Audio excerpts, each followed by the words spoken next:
오늘 본문의 말씀에 보면 안디옥 교회에 선지자들과 교사들이 있으니, 복음이 이제 예루살렘을 중심으로 전파되다가 이제는 새로운 전환점을 맞습니다. 그동안에는 예루살렘 교회를 중심으로 교회가 유지되었고, 또 이렇게 중심으로 사람들이 모였고, 또 사도들을 또 파송했지만, 이제는 안디옥 교회, 즉 이방인의 그 교회에서 가장 센터가 되는, 중심이 되는 안디옥 교회로 그 복음의 중심이 옮겨가게 됩니다. 그리고 난 다음에 로마를 중심으로 해서 복음이 전파되고, 또 한참 세월이 흐르다가 그 다음에는 종교 계획의 중심지인 독일이 또 이렇게 복음의 중심이 되던 때가 있고, 또 이제 또 세월이 흐르면서 영국으로 복음이 넘어갑니다. 그리고 다음에 미국을 중심으로 복음의 중심지가 되고, 그 다음은 어디일까요? 그 다음은 한국이죠. 그렇게 우리나라가 평양에 복음이 전파될 때 제2의 예루살렘이라 할 만큼 폭발적인 부흥성장이 이루어졌습니다. 그런데 보니까 또 오늘에 와서 보면은 이제 그 중심이 어디에 있는가 찾기가 어려운 이런 시대를 우리가 살고 있습니다. 안디옥 교회는 당시 로마의 도시 가운데 세 번째로 가는 대도시였습니다. 예루살렘과는 그 규모로 보나, 또 그 땅의 지역으로 보나 비교가 안 될 만큼 막대한 영향을 미치고 있는 대도시였습니다. 이제 예루살렘 교회에서 이 안디옥 지역에 바나바와 바울을 보내게 되고, 안디옥에서 1년 동안 복음을 전파하고 많은 사람들을 가르쳤습니다. 바나바와 바울이 안디옥에 있는 동안 교회는 아주 크게 성장하고 부흥했습니다.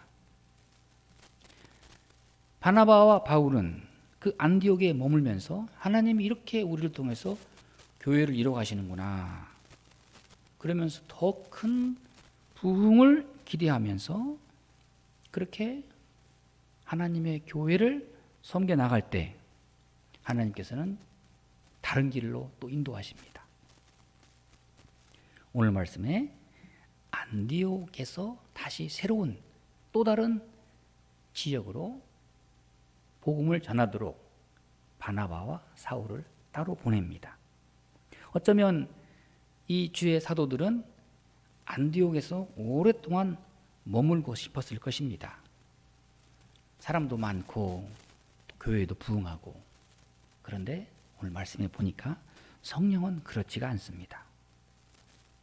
먼저는 사도행전 12장을 보게 되면 이 헤롯이라는 악한 사람이 주의 제자인 사도인 야고보를 목베어 죽였습니다. 그리고는 베드로마저 잡아다가 또 목베어 죽일 참이었는데 천사가 그 옥에 갇혀있는 베드로를 끌어냈습니다. 그리고 나서 바로 보니까 이 악한 헤롯 왕이 그 몸에 벌레가 생기면서 아주 더럽고 비참하게 최후를 맞이합니다. 그렇게 교회를 핍박하고 사도들을 잡아다가 옥에 가두고 또 목베이게 한 이 악한 헤롯 대왕이 하나님의 심판을 받아서 죽었습니다. 이제 이 일로 인해서 그 안디옥 교회와 더불어 예루살렘 교회도 핍박은 잠시 사라지는 듯 보입니다. 이제는 마음대로 어디나 누구에게나 복음을 전하게 될 수 있고, 어떤 큰 핍박은 더 이상 없어 보입니다. 안디옥 교회의 핍박이 사라졌다고 해서 그러면 이제 교회가 날마다 그냥 부흥성장하는가? 핍박이 없어지면서 복음이 전파되는데 그 복음 전파의 방해물과 저항은 없어졌다 하지만은 그런다고 해서 교회가 자동으로 성장하고 복음이 전해지는가? 여기서 우리는 무엇을 알 수가 있냐면 그 외적인 그런 영향과 조건이 교회의 성장에, 교회 부흥에 절대 조건이 아니다 하는 것을 우리에게 말씀해 주고 있는 것입니다. 즉 거기에 누가 있느냐? 누가 있습니까? 바나바와 사울이 지금 안디옥 교회에 머물고 있잖아요. 그렇게 이 대사도가 두 사람이 안디옥에 머물고 있는 동안 교회는 부흥하고 그런 가운데 핍박도 이제 점점 줄어들 때 이제 정말 교회가 날마다 부흥할 일만 남았구나. 그렇게 안주하지 않도록 긴장을 풀지 않도록 하나님의 성령은 다시 명령하십니다. 다시 바나바와 사울을 따로 불러서 그리고 다시 파송하라. 그렇습니다. 중요한 것은 누가 있느냐. 사람이 중요하지요. 요즘같이 사람이 중요한 때도 없지 않습니까? 건물도 있고 좋은 배경도 있고 또 주변 환경도 좋고 그런다 하더라도 사람이 없다면 하나님의 일에 대한 역사가 일어나지 않습니다. 그동안 우리 믿음의 선배들, 우리 신앙의 선배들이 그 어려운 환경 가운데서도 그 믿음을, 자기의 믿음을 잘 지켜왔고 또 하나님의 교회를 잘 섬겨왔습니다. 그런데 작년 2월 달에 코로나가 딱 온 다음부터는 서서히 이렇게 교회하고는 점점 거리가 멀어지다 보니 이제는 아주 사람 만나기 힘들어요. 정말로 어려운 때를 만났습니다. 그 많은 그리스도인들이 다 어디 갔습니까? 그렇게 많이 모여서 기도하는 그 많은 사람들이 다 어디로 갔을까? 그러는 가운데 소수의 사람만 교회에 나오고 있는 현실이 되었는데 제가 주변에 선배들이나 또 다른 교회의 상황을 이렇게 물어보면 뭐 수요 예배나 또 예배에 나오는 분들이 많이 있습니까? 많을까요? 적을까요? 너무 숫자가 이제 적은 것도 문제지만 항상 이제 나오는 사람들이 꾸준히 나오는데 이제 보니까 이제 그런 분들이 정말로 그 믿음으로 살려고 하는 그 마음의 중심이 있다는 것을 우리는 다 말 안 해도 볼 수가 있는 현실을 맞이하고 있습니다. 오늘 우리가 이렇게 어려운 중에도 하나님은 누구를 통해서 역사하시는가?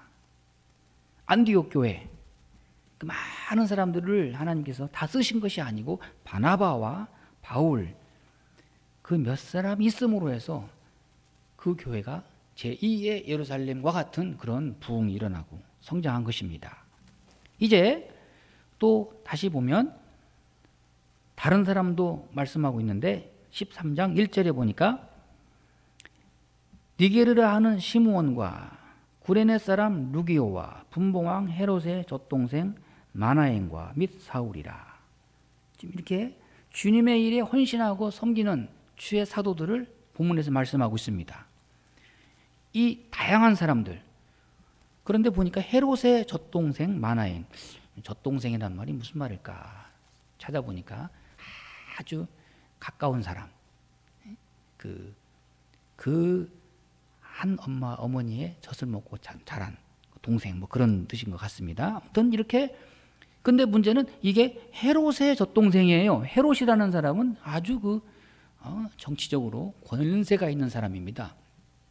즉 이 안디옥 교회는 이렇게 영향력 있는 사람, 또 기도하는 사람, 또 지역도 다양한 사람들이 모여서 예수님을 믿고 있었다. 이것이 하나님의 부흥입니다. 이와 같은 하나님의 부흥이 오늘 우리에게 있기를 우리가 함께 기도할 수 있기를 바랍니다. 2절 말씀에 보니까 주를 섬겨 금식할 때, 바로 이러한 사람들이 주를 섬겨 금식할 때, 섬긴다는 말은 곧 예배한다는 말입니다. 우리가 예배를 예배 보았어? 나 예배 보고 올게 그러는데, 예배는 그냥 보는 게 아니고 섬긴다는 뜻입니다. 영어도 그렇게 돼 있잖아요. 뭘 섬기는 겁니까? 나를 위하여 십자가에 지신 예수님을 높이 섬기는 거예요. 떠받드는 거예요. 내 죄를 대신해서 십자가에 죽으신 예수님을 기리는 겁니다. 주님을 한없이 찬양하고 감사하는, 이것이 바로 섬기는 거예요. 주님의 말씀을 묵상하고 또 사모하는 마음으로 주 앞에 나오고, 그리고 주의 말씀을 들으면서 나를 향한 하나님의 그 놀라운 계획과 인도하심을 깨닫는 것, 이런 것이 바로 예배입니다. 이것이 또한 섬기는 것이고요. 자, 어떻게 하겠습니까? 주님을 섬기는 일에 우리가 더 힘을 내야 되지 않겠습니까? 예배하는 일에 더욱더 목숨을 걸고 생명을 다 바쳐서 하나님을 섬기고 예배하는 사람, 하나님은 이런 사람을 귀하게 여기시고 또 이런 사람을 통해서 역사하십니다. 이렇게 어려운 때 예배를 사수하는, 예배의 자리는 결코 물러설 수 없다, 양보할 수 없다, 이런 신념과 이런 믿음을 가지고 하나님 앞에 있어야지, 예배 다음에 또 모이면 되지, 또 어떻게 아직 좀 쉬었다가 한참 쉬고 좀 조금 분위기가 좋을 때 나오지, 이렇게 되면은 우리의 믿음이 더욱더 신앙이 시간이 갈수록 더 하향세로 접어드는 것이죠. 그런데 주를 섬기어서 금식할 때 이들에게 2절 말씀에 성령이 이루시되, 이렇게 예배를 드리고 주를 섬길 때 성령이 우리에게 말씀하시는 것입니다. 즉 우리는 하나님 앞에 예배할 때, 하나님의 음성을 들을 때 성령이 우리에게 말씀하시는 음성을 우리가 들을 수가 있는 것입니다. 이 복된 시간 하나님의 음성을 들으면서 성령이 나를 향해서 뭐라고 말씀하시는지, 나를 어디로 인도하시는지, 어떻게 역사하시는지 성령의 음성을 들어야지요. 그러면서 또 이들은 금식했습니다. 우리가 금식을 해보면 알잖아요. 그 한 3일 동안 금식하면 얼마나 힘듭니까? 식음을 전폐하고 음식을 절제하고 금식한다는 거. 자, 이렇게 아주 간절한 마음으로 하나님을 예배하고 또 기도하는 가운데 주의 음성을 듣습니다. 어떤 음성을요? 2절 말씀에 내가 불러 시키는 일을 위하여 바나바와 사울을 따로 세우라. 자, 바나바와 사울을 따로 세우라, 이렇게 말씀하고 있습니다. 하나님께서는 성령의 음성을 통해서 바나바와 사울을 따로 세우라, 따로 세운다. 그 사람들을 이제 따로 구별해서 다른 지역으로 따로 보내라, 세워서 보내라, 이렇게 하나님은 말씀하십니다. 그럴 때에 이 안디옥 교회는 바울과 바나바를 안수해서 또 다른 지역으로 보내게 됩니다. 이것이 바로 선교입니다. 복음 전파자의 사명입니다. 우리가 하나님의 일을 함에 있어서 성령의 지시를 받고 성령의 인도를 받고 주의 일을 하는 것이지, 내 마음대로 가고 싶은 곳 가고 내가 하고 싶은 대로 하고, 이것은 주의 일이 아니에요. 근데 우리는 기도할 때 처음과 끝도 과연 내게 성령이 역사하시는가, 과연 나와 함께 성령이 나와 함께 역사하시는가, 나를 통해서 인도하시는가, 이것을 확실하게 깨닫고 주의를 할 수만 있다면 이보다 더 큰 복은 없습니다. 복음을 전하는 자나 주의를 하는 자는 하나같이 항상 고민이 되고 확인할 수밖에 없는 것은 성령이 나와 함께 하시는가? 과연 내가 하는 기도, 내가 하는 이 주의 일, 이것이 성령의 역사인가? 나를 통해서 하나님이 이 일을 기뻐하시는가? 이것을 확신할 수만 있다면 흔들릴 일이 없죠. 하나님의 역사이구나. 근데 이것이 확실하지 않으니까 늘 마음이 힘든 겁니다. 이것이 교회를 이렇게 해봐도 오랫동안 시간은 흘러가고 이러는데, 하나님이 나와 함께 하시는가? 정말 이것이 성령이 역사하시는 교회인가? 이것을 생각 안 할 수가 없죠. 이것만 확실하면, 주의 음성이 이것만 분명하다면 더 이상 흔들릴 것이 없고, 여기에 하나님의 역사가 있구나, 이렇게 믿고 하나님만 바라볼 수 있는데, 이것을 놓고 우리가 함께 또 기도할 수 있기를 바랍니다. 그러면 3절 말씀에 이에 금식하며 기도하고 두 사람에게 안수하여 보내니라. 이제 새로운 지역으로 또 다시 파송을 받습니다. 바울과 바나바, 안디옥도 낯설어요.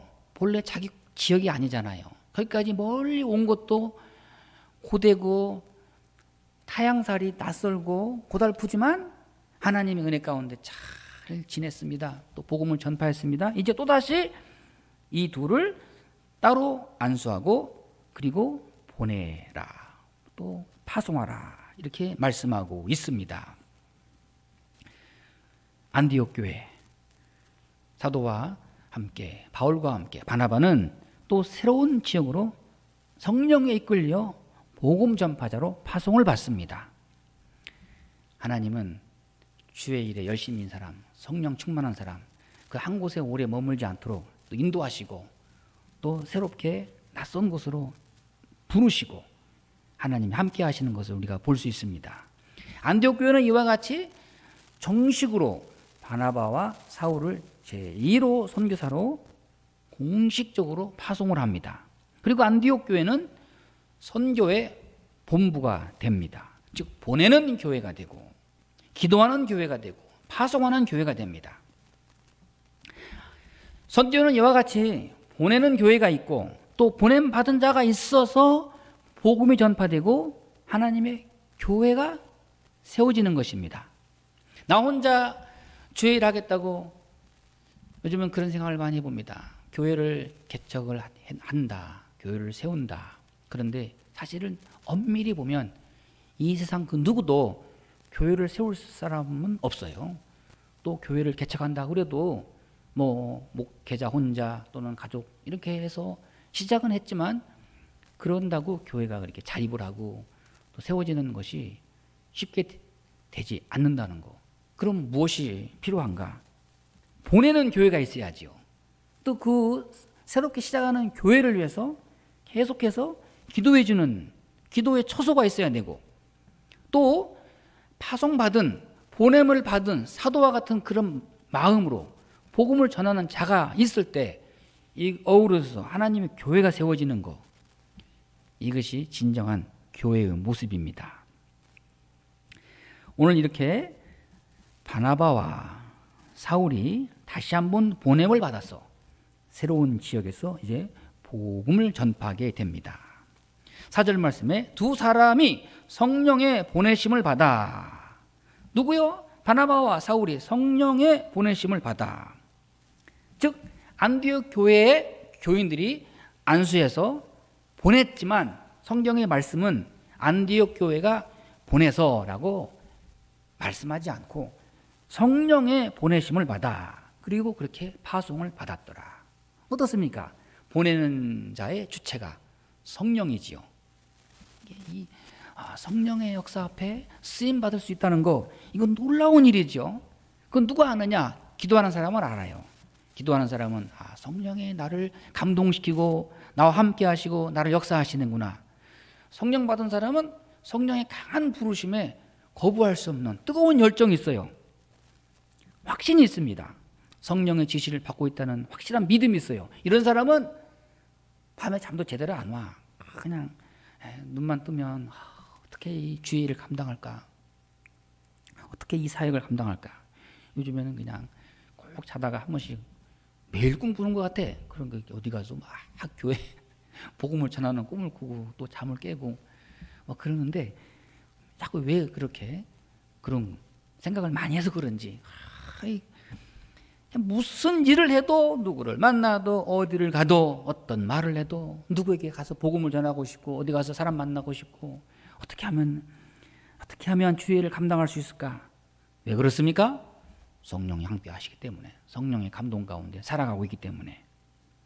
그런 사람들이 만사 일을 제쳐두고 주님을 위해서 헌신하고 희생하고 땅 끝까지 가는 거예요. 그래서 오늘 말씀에 바울과 바나바는 성령에 이끌려, 특별히 사도 바울은 그의 일생을 돌아보면서 성령에 매인바 되어, 매였다는 건 성령에 확 아주 묶여졌다. 보승줄로 확 죄인들을 이게 어디 끌려갈 때 확 묶어서 끌려가 성령에 매인바 되어서 내가 이렇게 복음을 전했다. 그리고 사도 바울은 또 항상 고백하기를 복음을 전하지 않고는 내게 화가 있을 것이라. 나는 가만히 있으면 감당할 수가 없어요. 사도 바울이 고백하고 있잖아요. 나는 복음을 전하지 않고는 하루도 내가 평안할 수 있다고 생각하지 않는다. 복음을 전하지 않으면 내게 큰 벌이 임할 것이다. 하나님 앞에서 그런 심정으로 살아갔습니다. 또한 복음의 빚진 자의 마음으로 그 복음의 빚을 갚기 전에는 나는 절대로 자유할 수 없다. 이것이 바로 성령에 이끌려 살아가는 사람의 모습입니다. 바나바와 바울은 어디로 갔습니까? 이제 4절 말씀 이하에 보면 배를 타고 구브로로 가고 살라미에 가고 또 무슨 성경 지역 이름도 희한하죠. 바보에 가고 이렇게 다 여러 지역들, 지금에는 이런 지도에 나오지 않는 지역들이잖아요. 옛날 한 2000년 전에 아주 외딴 섬, 뭐 여기저기 아주 낯선 곳 복음을 전파하기 위해서 하나님의 사도가 2사람이 파송됩니다. 그런데 왜 그렇습니까? 반드시 복음을 들어야 하기 때문에, 전하는 자가 있어야만이 복음이 전파되기 때문에. 4절 말씀에 보내심을 받아 실리기아에 내려가 거기서 배 타고 구브로에 가서, 이 구브로라고 하는 지역을 찾아보니까 여기에는 아주 비너스 여신을 섬기는 큰 섬이고요.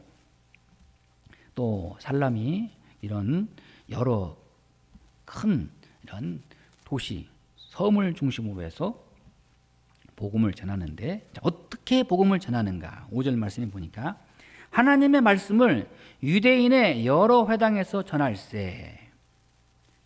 이 바나바와 바울이 이제 낯선 곳에 가 새로운 지역에 가서 복음을 전하는데 그냥 무작위로 그냥 아무데나 가서 막 전도지 나눠주고 예수 천당 불신조 뭐 이런 게 아니고, 이 흩어진 유대인들, 그들은 아주 세계의 어디를 가든 그들의 그 모임의 장소인 회당을 만들었습니다. 회당은 교회가 아니지만 교회의 그 원래 뿌리가 되는 그 모임 장소지요.